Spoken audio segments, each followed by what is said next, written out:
signed in, and please make sure we have your last name as well. You might say, you know me, it doesn't matter. Make sure, hey, anyone upstairs can hear me.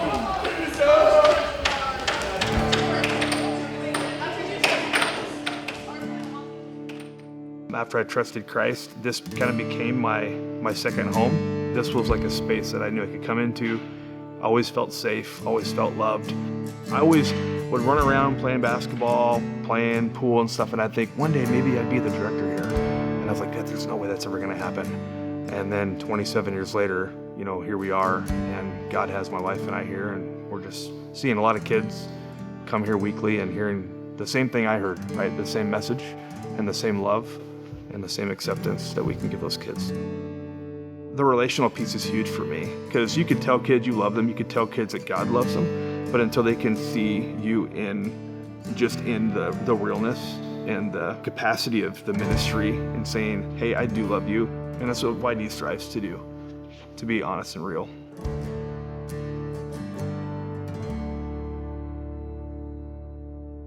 It was a very, very clear calling in my faith journey to say yes to Youth Dynamics.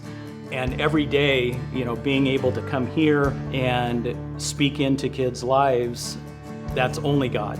I have had many times just sitting right here in court with an overwhelming sense that I might be the only one that is bringing these kids to God in prayer.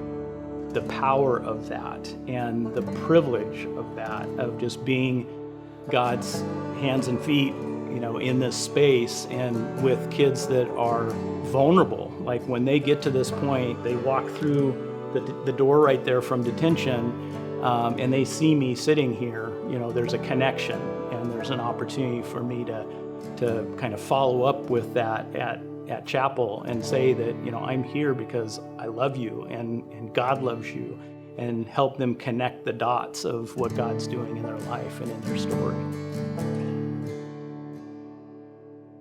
Growing up without a father figure, having a place that I could go like Youth Dynamics and just have an outlet was key for me in my story growing up. When I hit the lows and when I hit the highs, having leaders that could really play that father figure in my own life. And so the reason that I do what I do today is because I want to be that for the next generation coming up. I want to be that in their lives. And God has really placed me in a unique spot where I can really be hands and feet and get leaders that will invest in the next generation.